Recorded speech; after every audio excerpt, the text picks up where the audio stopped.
Bem, queridos, olha nós aqui de novo para a gente continuar os nossos vídeos, né, sobre aquela introdução geral à história de missões no Brasil. Vamos orar então ao Senhor Pai, no nome de Jesus. Nós mais uma vez chegamos até a Tua presença, juntamente então com aqueles que estão a nos ver e nos ouvir. Fale com os Teus filhos através dessas aulas em vídeo. Para a glória do Teu nome eu te peço, no nome de Jesus. Amém. Bem, queridos, vamos dar continuidade ao nosso assunto. E lembrando, então, que nós encerramos no nosso último vídeo, né, os missionários, então, partindo, e quando no dia 19 de novembro de 1910, eles chegaram, então, ao Brasil. Tá? Eu só quero lembrar aqui uma coisa a você. Nós não temos por objetivo contar a história da Assembleia de Deus, tá bom? Apesar de eu ser ministro da Assembleia de Deus, mas não é o nosso objetivo, contar a história da Assembleia de Deus. O nosso motivo é contar a história de missões no Brasil. E a história de missões no Brasil passa pela história da Assembleia de Deus, lógico. A Assembleia de Deus tem muita importância, né, na história de missões no Brasil. Só para você entender isso, né? Daí nós, por exemplo, nós estamos, eu imaginei gravar, terminar no vídeo passado, mas não deu. Mas nesse vídeo nós vamos terminar a história de missões no Brasil, porque nós não vamos contar a história da Assembleia de Deus. A história da Assembleia de Deus já é uma outra questão. Tá bom? Já é uma outra questão. E, como eu falei, o nosso objetivo é contar um pouquinho, dar uma introdução geral à história de missões do Brasil. Daí a gente, então, está falando sobre a chegada dos missionários pentecostais no Brasil. Eu só quero lembrar que nessa mesma época da chegada de Gunnar Wing e Daniel Berg no Brasil, também chegaram missionários, né, americanos, né, e europeus, chegaram no Brasil, da Igreja Adventista, né, e também da Congregação Cristã no Brasil, né, mais tarde chamada a Congregação Cristã no Brasil. Tá? Então chegaram mais ou menos nessa mesma época. Nós não estamos entrando na história desses missionários, de como aconteceu exatamente, tá? Entendeu? Porque o nosso objetivo é só dar digamos, um panorama geral, apenas um panorama geral da história de missões no Brasil, porque teve outros movimentos, chegada de outros missionários, a maneira como outros missionários, outras igrejas, mais tarde, por exemplo, a Igreja do Evangelho Quadrangular chegou no Brasil, uma história maravilhosa. A Igreja de Deus, né, entendeu? Chegou no Brasil, década de 50, né, entendeu? Também história maravilhosa. E várias outras igrejas chegaram, outros movimentos que vieram da América, né, chegaram ao Brasil, todos com uma história linda. Porém, nosso objetivo não é contar a história geral, porque nós não temos tempo para isso, e nem tão pouco contar a história da Assembleia de Deus, mas apenas dar uma introdução geral à história de missões no Brasil. Bem, vamos lá. Tá? Então, eles chegaram no dia 19, né, de novembro, né, de 1910, eles chegaram em Belém, tá? Em Belém do Pará, desceram, né, do navio, lógico, né, não tinham nenhuma recepção.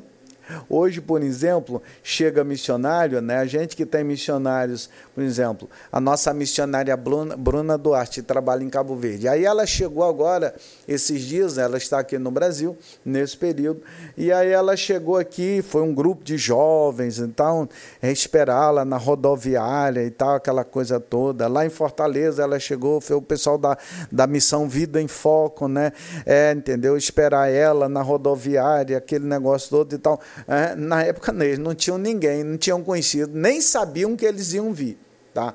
Lembrando, como eu falei, a vinda deles ao Brasil foi totalmente atípico, né? Fugiu, mesmo para a época, foi bem atípico, que foi algo bem assim na direção muito de Deus, e a gente não aconselha ninguém a sair por aí achando que está na direção de Deus, porque tem que estar na direção de Deus mesmo, porque se não tiver, vai quebrar a cara. Eu posso falar dessa forma, né? Essa é a palavra correta. Se não tiver na direção de Deus, tem muita gente por aí dizendo, né, que, entendeu, estou fazendo missões e tal, tá tudo certo, tá aquela coisa toda, e aí quando descobre não está realmente na direção de Deus, não foi comissionado por nenhuma igreja, aí o que acontece, entendeu? A pessoa então desiste, desanima, volta atrás, tudo porque ela não estava na direção de Deus. No caso do Daniel Berg, Gunnar estava na direção de Deus e os frutos estão aí, né? Nós vemos então os frutos hoje, não somente no Brasil, mas no mundo inteiro. Tá, então eles chegaram no Brasil, tá? Pegaram logo uma rua em Belém do Pará e aí sentaram numa pracinha, a primeira praça que encontraram. Na primeira praça que encontraram tinha um pé de manga, daí Daniel Berg passou a gostar de manga, mas muita coisa.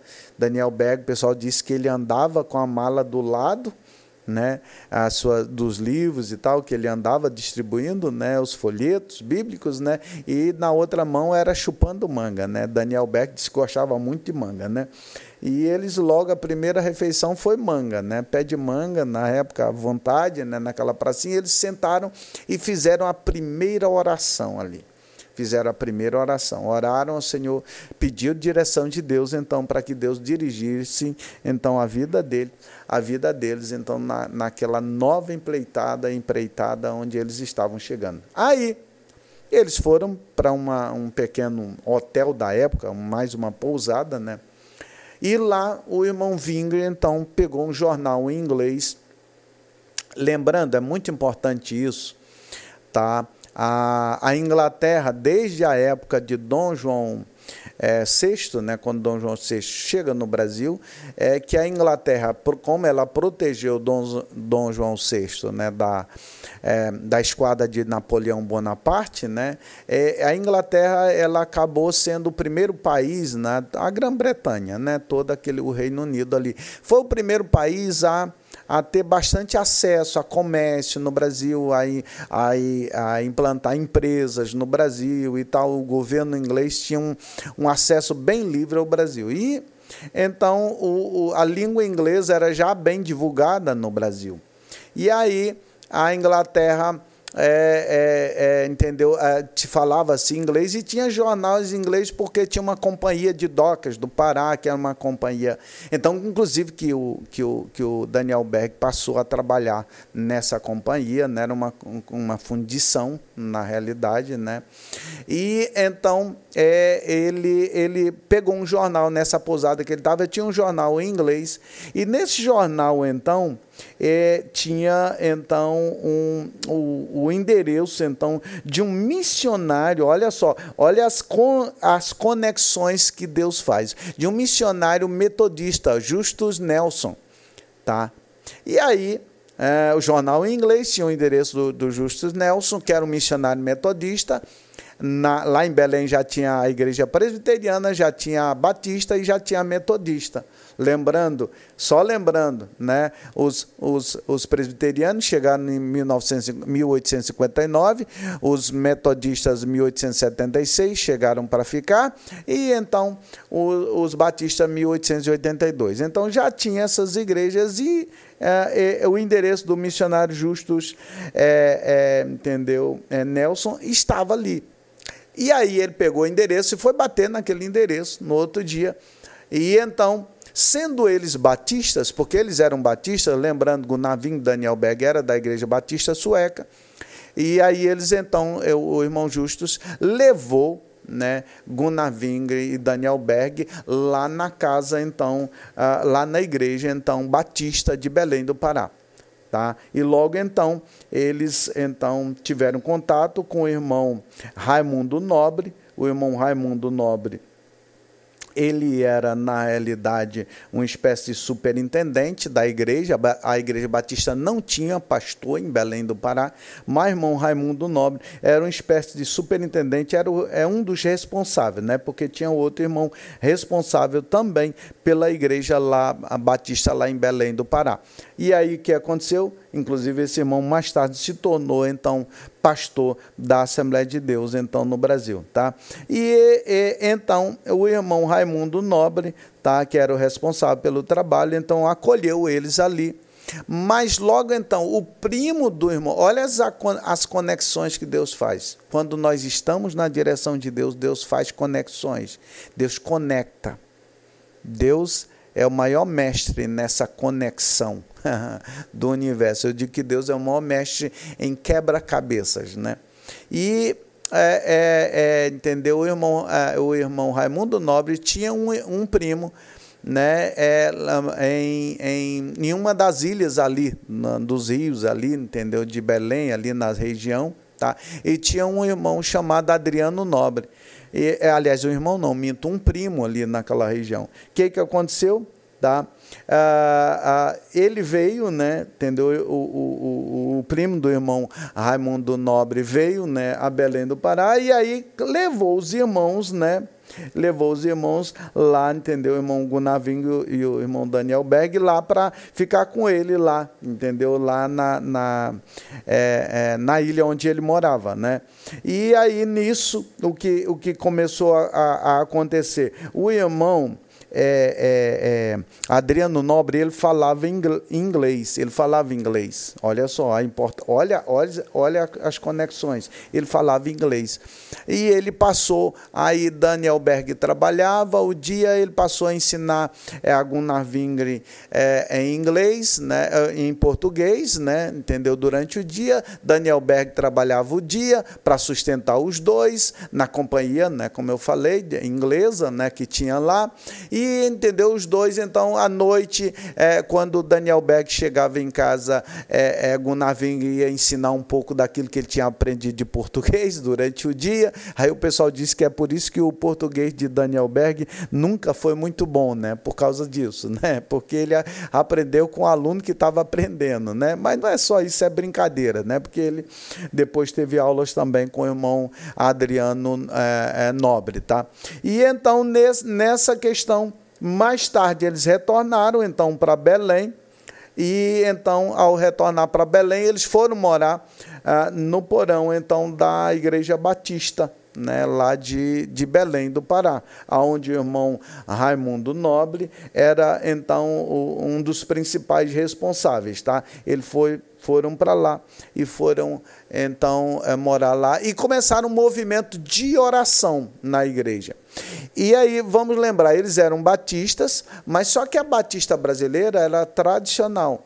Ela não cria na doutrina, no ensino dos dons, né, da chamada glossorália, os dons da palavra, da palavra que estou dizendo, não estou falando do ministério da palavra, não, os dons da fala, da glossorália, ou seja, línguas, variedade de línguas, profecias, tá? E discernimento, né? Interpretação de línguas, no caso.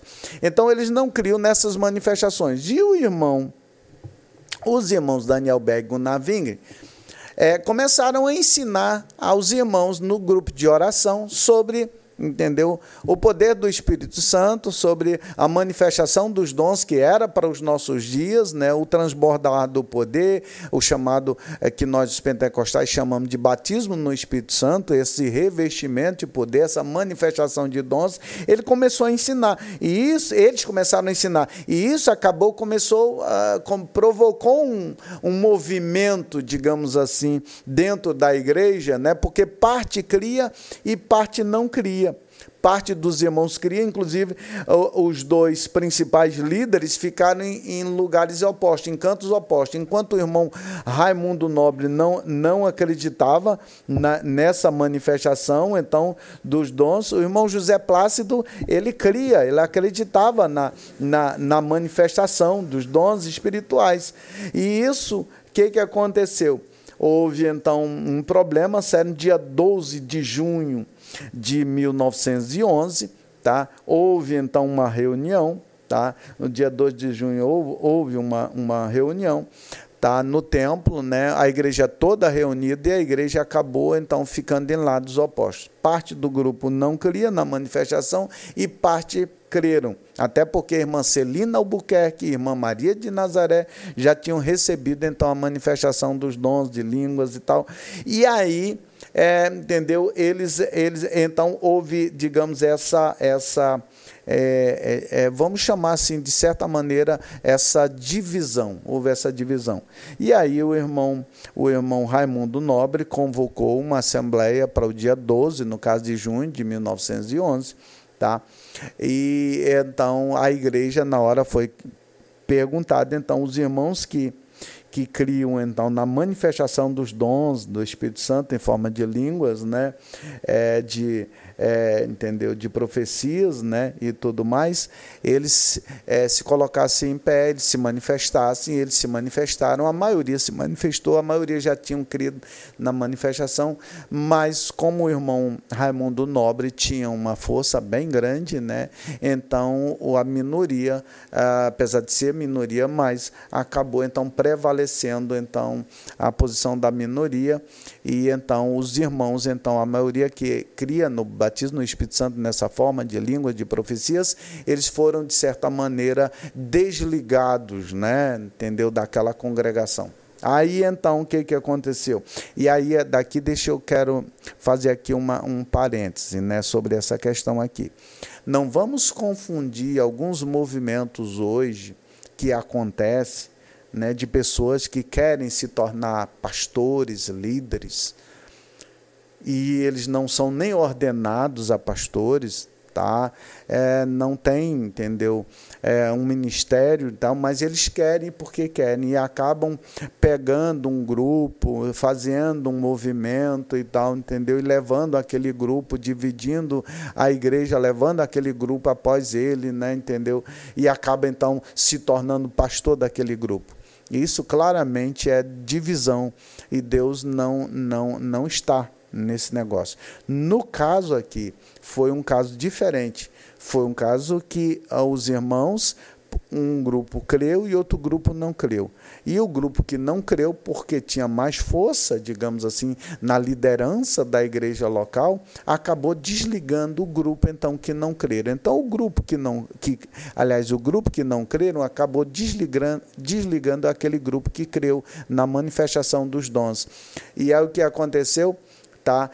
Prevaleceu até o pensamento da minoria, mas prevaleceu. E o grupo que creu teve que sair realmente, tá? Então foi algo bem dessa forma, não foi uma divisão porque houve alguém que levou os irmãos, não, entendeu? Eles foram desligados, foram, digamos assim, convidados literalmente a sair daquela congregação. Inclusive a irmã Celina Albuquerque, ela era professora da escola, né, dominical, e ela não pôde dar aula no dia anterior, né, 2 dias anteriores, ela não pôde dar aula, né, porque não deixaram ela dar aula, exatamente porque ela era uma das primeiras ela foi a primeira a receber a manifestação dos dons, do dom de variedade de línguas, né? Então foi exatamente isso que aconteceu. Tá? Foi dessa forma que aconteceu. Então, isso não tem a ver com divisão da forma que se tem muito hoje, infelizmente, nós temos hoje.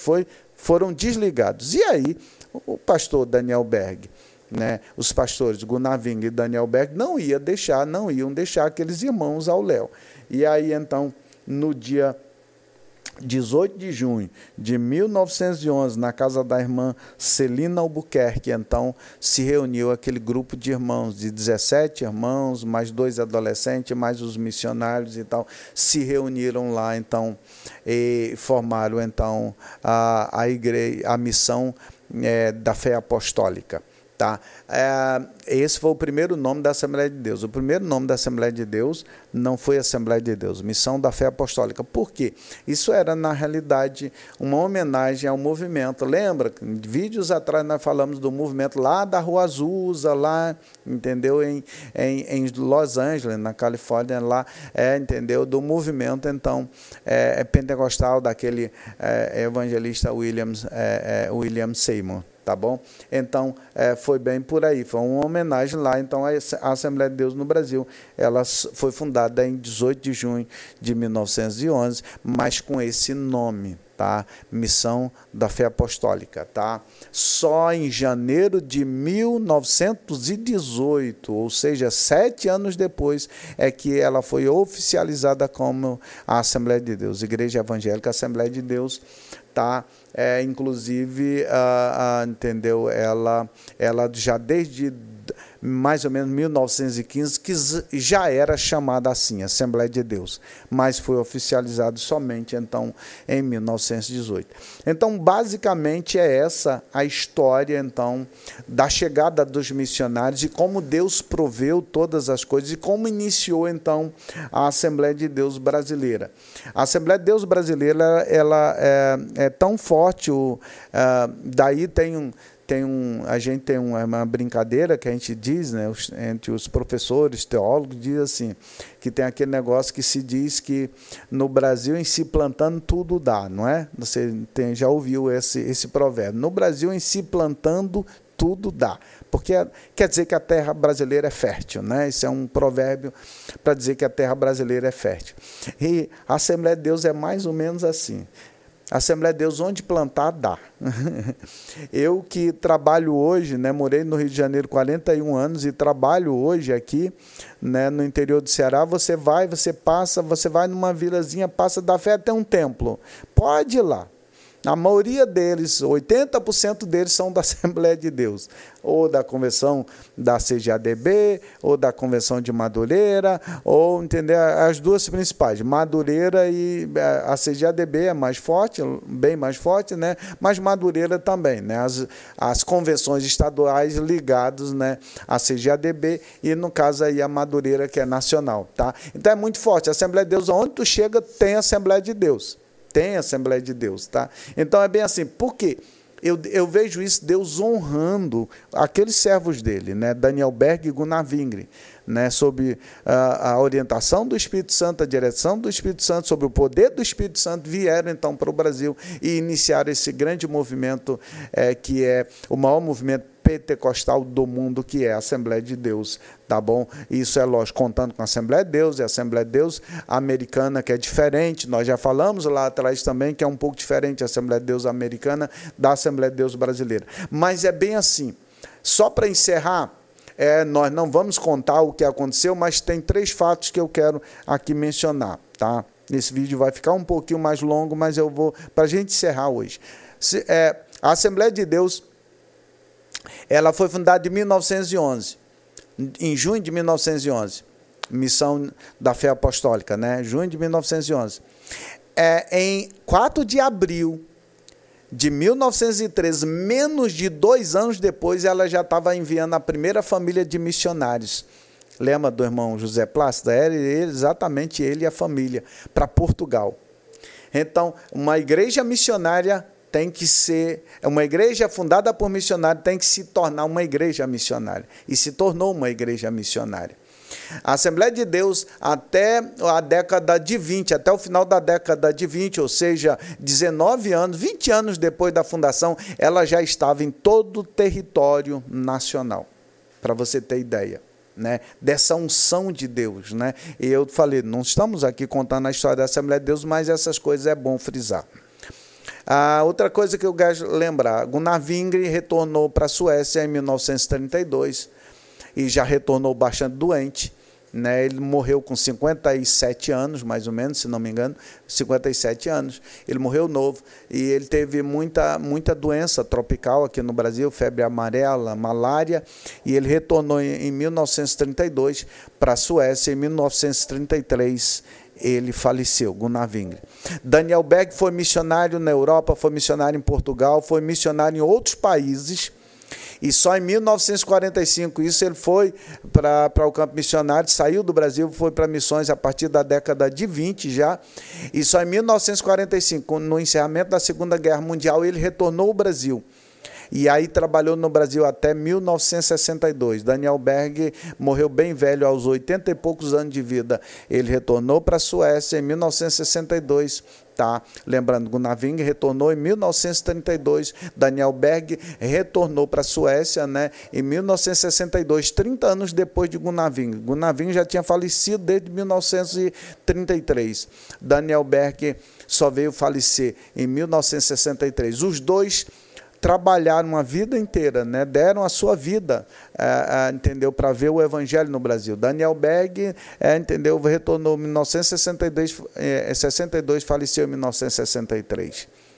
Uma história, duas histórias muito interessantes aqui para encerrar, tá? O vídeo vai ficar longo, mas vamos lá. Gunnar Wing, ele escreveu um louvor. No ano que, em 1932, ele tem uma carta, depois você pode pesquisar aí na internet, a carta de Gunnar Wing à Igreja Brasileira, em 1932, antes dele partir para a Suécia, antes dele retornar. Muito linda a carta que ele escreve à liderança brasileira, entendeu? Para eles ficarem firmes, muito, muito lindo. Depois você pesquisa aí, tá? E ele escreveu um hino. É um hino, entendeu? O último louvor que ele escreveu, a Frida, a esposa dele, né, era compositora, pianista, né, e ele também compositor de louvores, né, e aí ele escreveu um hino que é assim, ó. Ele já estava bem doente, então escreve, eu vou cantar aqui para você aqui.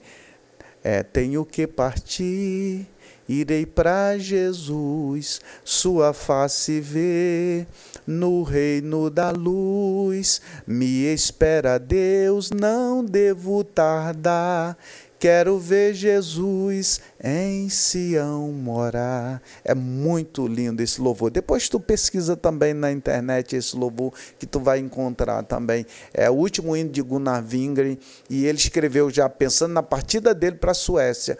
Porém, também, ele sabia que ele estava muito doente, ele ia falecer, não tardaria muito. E Daniel Berg, para a gente encerrar a história de Daniel Berg, ele chegou na Suécia em 1962, aos 84 anos, se eu não me engano, mais ou menos por aí. E, aliás, eu acho que aos 83 anos, ele faleceu, acho que aos 84 anos, tá? E Daniel Berg, ele foi hospitalizado mais ou menos 2, 3 meses antes da morte dele. E ele dava muito trabalho às enfermeiras ao hospital. Por que ele dava trabalho? Porque Daniel Berg sempre foi o evangelista. Gunnar Wing era o pastor, era o teólogo, o ensinador. E Daniel Berg era o evangelista, o desbravador. Então, Daniel Berg, doente, tá bom? Ele levantava da cama e saía pelo hospital, de quarto em quarto, orando pelos enfermos, fazendo apelo para eles aceitarem a Jesus. E levou muita gente no hospital lá na Suécia, à beira da morte, levou muita gente ainda a Cristo. E aí o pessoal do hospital, a direção do hospital, porque ele levou alguns tombos, né? Porque ele já não sustentava direito, levou alguns tombos. E aí o pessoal do hospital fez um acordo com a família de Daniel Berg, e a família então contratou uma enfermeira para ficar, a enfermeira ficava com ele às 24 horas, entendeu? Cuidando dele, né? Fazia um turno, né? Não era uma só, fazia turno, né? E ele fez um acordo com a enfermeira. Tá bom, olha só, eu me comporto, mas você faz o seguinte, você me leva na cadeira de roda de quarto em quarto. Você me leva.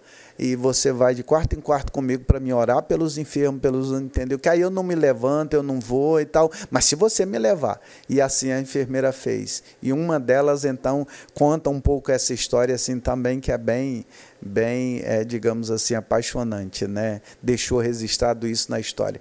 Até o último momento da vida dele, ele falou de Jesus. Até os últimos momentos da vida dele, ele anunciou Jesus Cristo.